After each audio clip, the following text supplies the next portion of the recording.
पहला नाम जो है वो है कर्कटक शब्द। इन नामों को जरूर स्पेशली ध्यान रखिएगा, ये कई बार नाम पूछ लिए जाते हैं कि ये क्या है।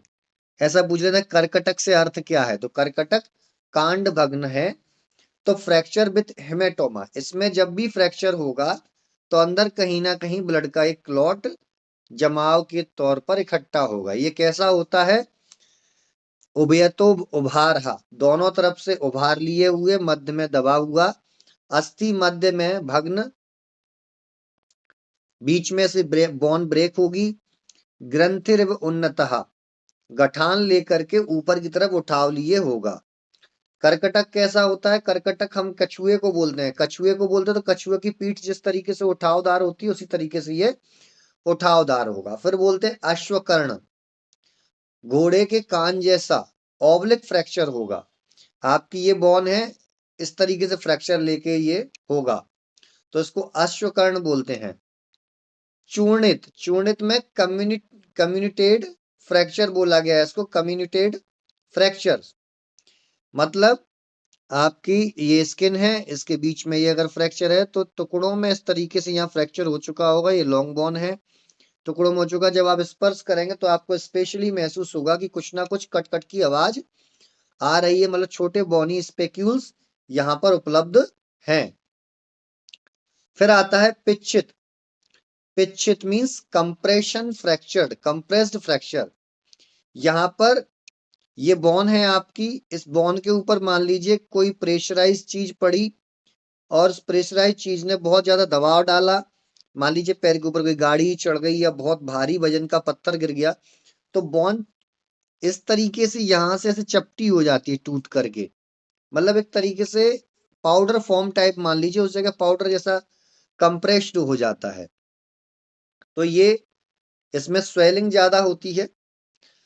अस्थि छल्लित, अस्थि छल्लित में सब पेरियोस्टल फ्रैक्चर क्या होता है?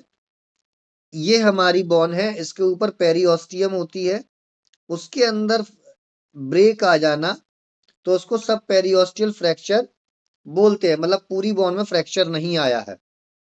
फिर है कांड भग्न, ट्रांसवर्स फ्रैक्चर, ट्रांसवर्स फ्रैक्चर आपकी बोन ये है और सीधा यहां से कट, इस प्रकार से कट गई बोन, टूट गई, इसको ट्रांसवर्स फ्रैक्चर के नाम से जाना जाता है, या इसको कांड भग्न, स्पेशली इसका नाम कांड भग्न दिया है।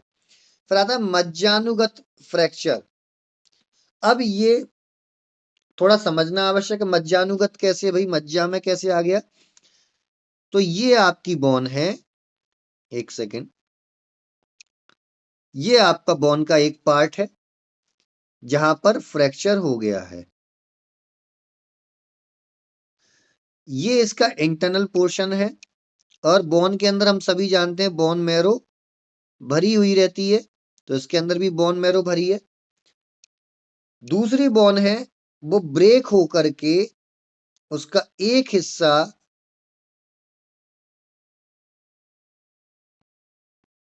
टूट के बोन मैरो के अंदर घुस गया, बोन मैरो के अंदर घुस गया, तो इसको क्या बोल दिया उन्होंने?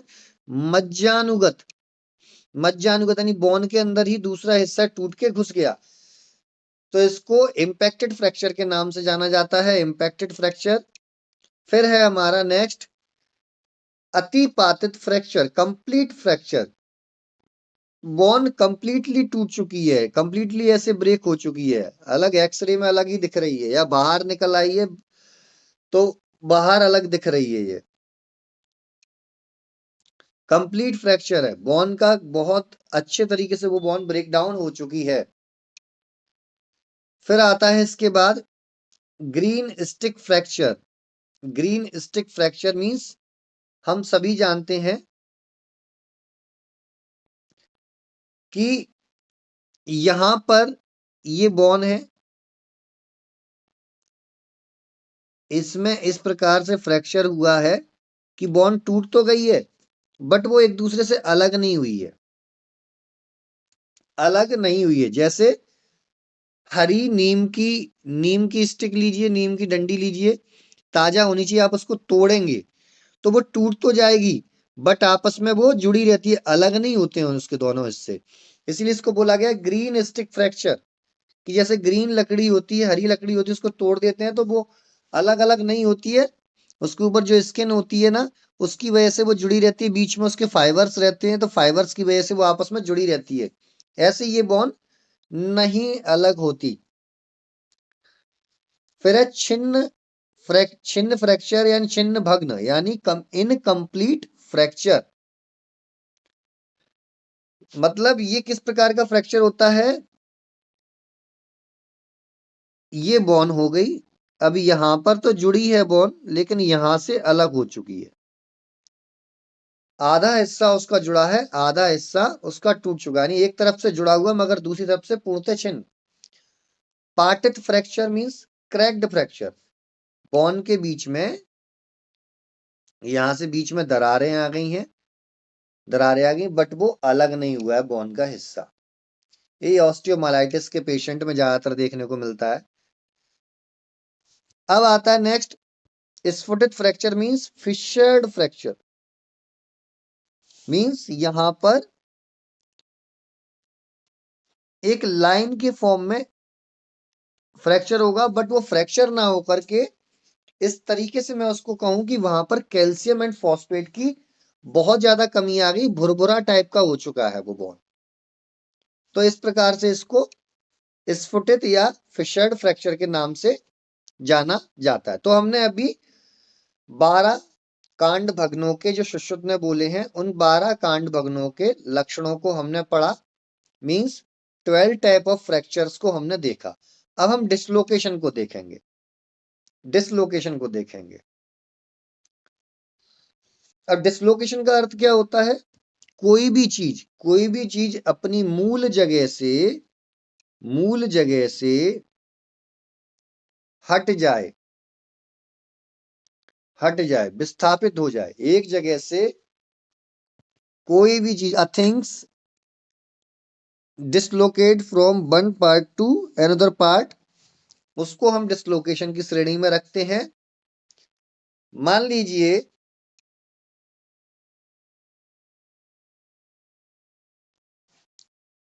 ये कोई भी बोन का पोर्शन है और यहां पर एक बोन फंसी हुई है, ऊपर से ये कैप्सूल है, शोल्डर पॉइंट ही मान लीजिए, ग्लिनोइड कैविटी को आप मान सकते हैं।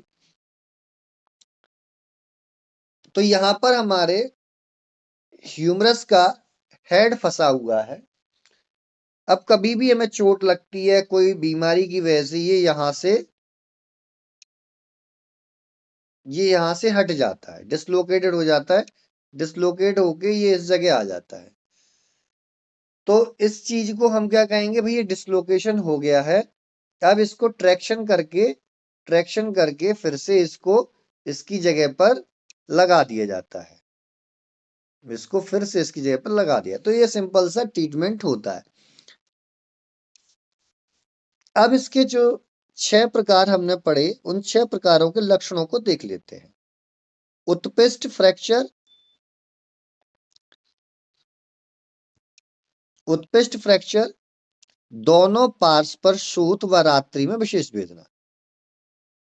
दोनों पार्श्व मतलब फर्स्ट बोन का पार्ट और जो सेकंड बोन का आर्टिकुलेशन पार्ट है, दोनों के आर्टिकुलेशन पार्ट के यहां भी स्वेलिंग और यहां भी स्वेलिंग, यानी दोनों बोन्स के एंड पार्ट्स पर स्वेलिंग, उस हिस्से पर स्वेलिंग, और स्पेशली नाइट में इसमें बहुत तेज दर्द देखने को मिलेगा, तो मींस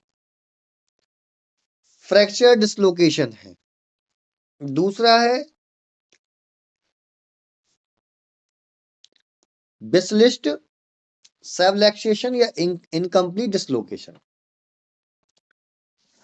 कोई भी बोन अपने जॉइंट वाली बोन से कंप्लीटली डिटैच नहीं होती है, कंप्लीटली अलग नहीं होती, उसका एक पार्ट वहां पर जुड़ा हुआ है लेकिन दूसरा पार्ट थोड़ा सा उस मूल स्थान से हट गया है, तो उसको हम बोलते हैं बिस्लिस्ट या सबलक्सेशन या इनकम्प्लीट डिसलोकेशन, जिसमें स्वेलिंग ज्यादा नहीं मिलती, लेकिन दर्द बना रहता है, दर्द 24 घंटे बना रहता है। वो कम ज्यादा उसका क्या इंटेंसिटी रहती है वो अलग अलग समय पर अलग होती है, बट दर्द बना रहेगा। नेक्स्ट थर्ड पॉइंट है विवर्तित। नेक्स्ट थर्ड पॉइंट है विवर्तित। तो विवर्तित dislocation with lateral displacement. Dislocation with lateral displacement. Lateral displacement कैसे है? आपकी बॉडी का सेंटर पॉइंट ये होता है, मान लीजिए सेंटर पॉइंट बॉडी का ये है। अब इस सेंटर पॉइंट में यहां पर आपका हाथ का ही जॉइंट मान लीजिए, ये हाथ का जॉइंट है, आपके शोल्डर से आपका ये शोल्डर हो गया और यहाँ जॉइंट है। अब अगर ये जॉइंट इस साइड में, ये जो एरो जा रहा है इस साइड में अगर डिसलोकेट हो गया है, that is called lateral displacement. अगर वो इस साइड में हो गया है, that is called internal displacement या मीडियल डिस्प्लेसमेंट। और यदि वो हल्का सा नीचे की तरफ हो गया है, that is called downward displacement. समझ में आया? लेटरल डिस्प्लेसमेंट, मीडियल डिस्प्लेसमेंट और डाउनवर्ड डिस्प्लेसमेंट, ये depend on the axis, body के एक्सिस के ऊपर होता है।